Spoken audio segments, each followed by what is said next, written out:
يا أيها الذين آمنوا اتقوا الله حق تقاته ولا تموتن إلا وأنتم مسلمون. صدق الله مولانا العظيم وصدق رسوله النبي الأمين المتين الكريم، ونحن على ذلك لمن الشاهدين والشاكرين والحمد لله رب العالمين. ایک مرتبہ جھوم جھوم کر بابا سے بلند درود پڑھیے، اللہم صلی علی سیدنا شفیعنا مولانا محمد بارک وسلم. صلو علیہ الصلاۃ والسلام علیک یا رسول اللہ صلی اللہ تعالی علیہ وسلم.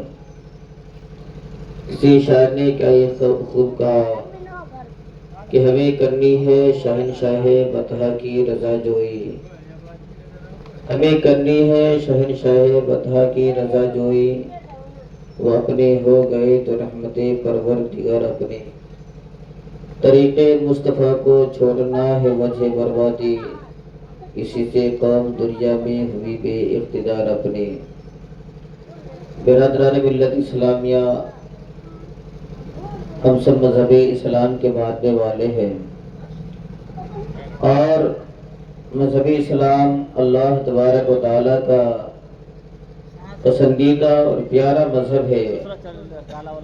مذہب اسلام تمام مذہبوں میں سب سے سچا اور پکا اور اچھا مذہب ہے. مذہب اسلام ایک ایسا مذہب ہے جس میں دینی، دنیاوی، سماجی، معاشی ہر طرح کے مسائل کا حل موجود ہے. تو ہم سب مذہب اسلام کے ماننے والے ہیں، ہمارا دعویٰ ہے کہ ہم مسلمان ہیں، لیکن ہمیں یہ بھی سمجھنا چاہیے کہ اسلام کا مقصد کیا ہے، اسلام کا منشا کیا ہے، اسلام ہمیں کس کام کو کرنے کا حکم دیتا ہے. تو حضرات محترم، اسلام کا مقصد انسانی معاشرہ کی اصلاح کرنا ہے.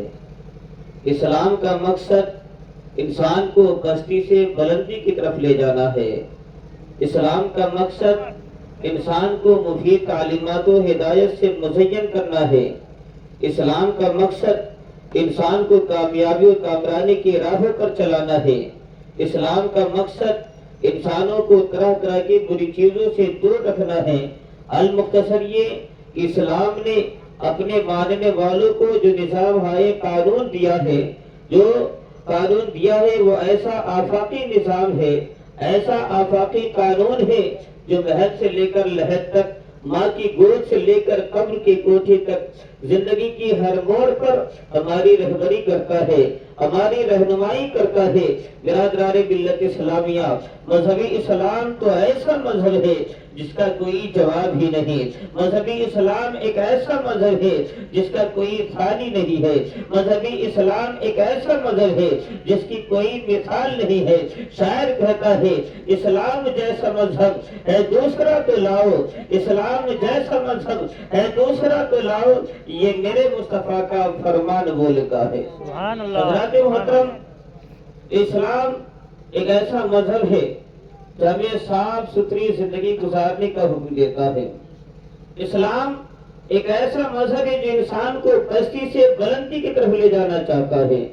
تو ہمیں بھی چاہیے کہ اسلام کا جو حکم ہے اس پر عمل کرے، اور جب عمل کریں گے تو یقیناً دین و دنیا میں دنیاوی زندگی بھی کامیاب ہوگی اور آخرت میں بھی کامیابی حاصل ہوگی. لیکن افسوس کا مقام ہے کہ آج ہمارا معاشرہ یہ ہے، ہمارے حالات یہ ہیں کہ مذہب اسلام نے جن چیزوں کو کرنے کا حکم دیا ہے، آج ہم نے ان چیزوں کو چھوڑ دیا، اور جن چیزوں سے رکنے کا حکم دیا، آج ہم انہی چیزوں کو بڑی شان و شوکت کے ساتھ کرتے جا رہے ہیں. آپ دیکھیے ہمارے مسلم معاشرے میں طرح طرح کی برائیاں پائی جا رہی ہے. اور مذہبی اسلام تو ایسا مذہب ہے جو یہ دعویٰ دیتا ہے کہ بھائی بھائی ہو یا کوئی بھی ہو، ہر مذہبی اسلام کا ماننے والا سب کے سب آپس میں اتحاد و اتفاق کی زندگی گزارے، محبت کی زندگی گزارے. لیکن آج ہمارا حال کیا ہے؟ آج حال یہ ہے کہ باپ کو بیٹے سے نفرت ہے، بھائی کو بھائی سے نفرت ہے، ایک بھائی کچھ فائدے کے لیے دوسرے بھائی سے لڑ رہا ہے، اپنے بھائی کو ناراض کر رہا ہے. برادران ملت اسلامیہ، مذہبی اسلام ہمیں حکم دیتا ہے کہ تم اتحاد کی زندگی گزارو، لیکن ہمارا حال یہ ہے کہ ہم لڑنے جھگڑنے میں لگے ہوئے ہیں. اسلام نے جن چیزوں کو کرنے کا حکم دیا، اگر ان چیزوں کو کریں گے تو یقیناً ہماری زندگی کامیاب ہوگی۔ اسلام ہمیشہ ہمیں یہ بتاتا ہے کہ تم کہیں بھی رہو اچھی عادت پیش کرو، اچھے اخلاق پیش کرو۔ جب اچھے اخلاق پیش کرو گے تو یقیناً اپنے دشمن بھی تمہارے دیوانے ہو جائیں گے۔ لیکن آج ہمارے اخلاق اتنے بگڑ چکے ہیں، ہماری عادت اتنی خراب ہو چکی ہے کہ دشمن کو تو چھوڑ دیجئے، ہمارے گھر والے ہم سے ناراض ہو چکے ہیں۔ حضرات محترم، اسلام ہمیں کیا جب نبی کریم صلی اللہ علیہ وسلم کی قیادت، کتنی پیاری عادت، اگر ہم اسے اپنائیں تو یقیناً کامیابی ملے گی۔ لیکن افسوس کا مقام ہے کہ آج ہم نے نبی کریم صلی اللہ علیہ وسلم کی سیرت مبارکہ کو چھوڑ دیا۔ ذرا سوچئے کہ نبی کریم صلی اللہ علیہ وسلم کی کتنی پیاری عادت تھی۔ ایک بوڑھی عورت جو یہ سنتی ہے کہ محمد مصطفیٰ صلی اللہ علیہ وسلم سے جب کوئی بات کرتا ہے تو بات کرتے کرتے وہ اسی کا دیوانہ ہو جاتا ہے اور اپنے دھرم کے خلاف اسلام کا بول بالا ہو جاتا ہے۔ برادران ملت اسلامیہ، جب بوڑھی عورت اتنی باتوں کو سنتی ہے تو کیا کرتی ہے؟ سارے سامان کو ایک گٹھری میں باندھتی ہے، ایک جگہ راستے کے کنارے رکھ کر کھڑی ہو جاتی ہے اور اس انتظار میں رہتی ہے کہ آنے والا کوئی آئے اور اسے اٹھا کر میرے سر پر رکھ دے۔ اب دیکھیے، وہ گٹھری لے کر سارے سامان کو لے کر دور جانا چاہتی تھی، وہاں سے بھاگنا چاہتی تھی۔ کیوں؟ صرف اور صرف اس لیے کہ تاکہ نبی کریم صلی اللہ علیہ وسلم ہم سے مل نہ سکے، ان کی پیاری باتوں میں ہم پھنس نہ سکے۔ برادران ملت اسلامیہ، اب دیکھیے ہوتا یہ ہے کہ جب آیا ہے کوئی تو آنے والا کوئی دنیا دار نہیں بلکہ آمنہ کے لال حضرت محمد مصطفیٰ صلی اللہ علیہ وسلم اسی راستے سے تشریف لاتے ہیں۔ دیکھتے بوڑھی عورت کھڑی ہوئی ہے، بوڑھی عورت کہتی ہے کہ اسے اٹھا کر میرے سر پر رکھ دے، اگر کوئی میری اولاد ہوتی تو مجھے منزل مقصود تک پہنچا دیتی، میرا ساتھ دیتی، لیکن میرے ساتھ کوئی ہے نہیں۔ برادران ملت اسلامیہ، نبی کریم صلی اللہ علیہ وسلم نے فرمایا کہ اے بوڑھی ماں، آپ کے سامان کو میں لے کر چلتا ہوں، آپ میرے ساتھ ساتھ چلے۔ نبی کریم صلی اللہ علیہ وسلم نے اس کے سارے سامان کو اپنے سر پر اٹھا لیا اور پھر چلتے رہے۔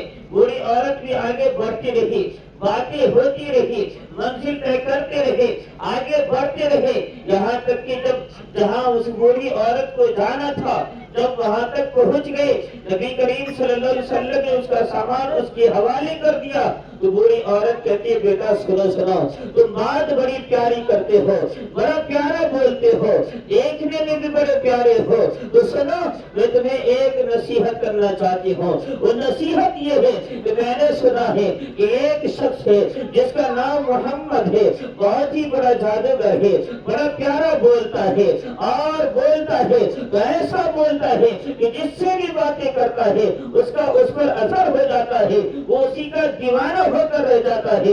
برادران ملت اسلامیہ، بوڑھی عورت ساری باتیں کہہ رہی ہے، نبی کریم صلی اللہ علیہ وسلم سن رہے ہیں، مسکرا رہے ہیں۔ نبی کریم صلی اللہ علیہ وسلم نے فرمایا اے بوڑھی ماں، جسے دنیا محمد کہتی ہے وہ کوئی اور نہیں، میرا ہی نام محمد ہے، میں ہی محمد ہوں، اور میرے تعلق سے لوگ اس طرح کی بات کرتے ہیں۔ حضرات محترم، تو بوڑھی عورت جو نبی کریم صلی اللہ علیہ وسلم کے خلاف بول رہی تھی، لیکن اس کے باوجود بھی نبی کریم صلی اللہ علیہ وسلم نے ناپسندیدگی کا اظہار نہ کیا، ناراض نہ ہوئے، بلکہ مسکراتے ہوئے جواب دیتے ہیں۔ اب جب ان ساری باتوں کو وہ بوڑھی عورت سنتی ہے تو اس بوڑھی عورت پر ایسا اثر ہوتا ہے کہ فوراً کلمہ پڑھتی ہے اور ایمان لے آتی ہے، اسلام کو قبول کر لیتی ہے۔ یہ تھی نبی کریم صلی اللہ علیہ وسلم کی عادت کہ دشمن بھی دیوانے ہو جاتے۔ آج ہماری عادت ایسی عادت ہو چکی ہے کہ ہم سے ہمارے بھائی ناراض ہے۔ برادران ملت اسلامیہ، یہیں تک بس نہیں، صحابہ کرام نے کیا تعلیم دی ہے، کیسی زندگی گزاری، ذرا سمجھے۔ آج ہمارا حال یہ ہے کہ ایک بھائی دوسرے بھائی کا حق چھیننے میں لگا ہوا ہے، ایک بھائی دوسرے بھائی سے لڑنے میں لگا ہوا ہے، دشمنوں کو تو چھوڑ دیجیے، گھر میں ہی مخالفت پھیلی ہوئی ہے، جھگڑے لڑائی لگے ہوئے ہیں۔ لیکن دیکھیے صحابہ کرام نے کیا تعلیم دی۔ جنگ یرموک کا بڑا پیارا واقعہ ہے، حضرت ابن حذیفہ رضی اللہ تعالیٰ عنہ فرماتے ہیں کہ جب جنگ یرموک ختم ہوئی، میں ایک برتن میں تھوڑا پانی لیا اور اپنے چچا زاد بھائی کو تلاشنے کے لیے نکلا۔ اب دیکھتے ہیں کہ جب افراتفری کا ماحول ہوتا ہے اور پھر افراتفری ختم ہو جاتا ہے تو لوگ اپنوں کو تلاشا کرتے ہیں۔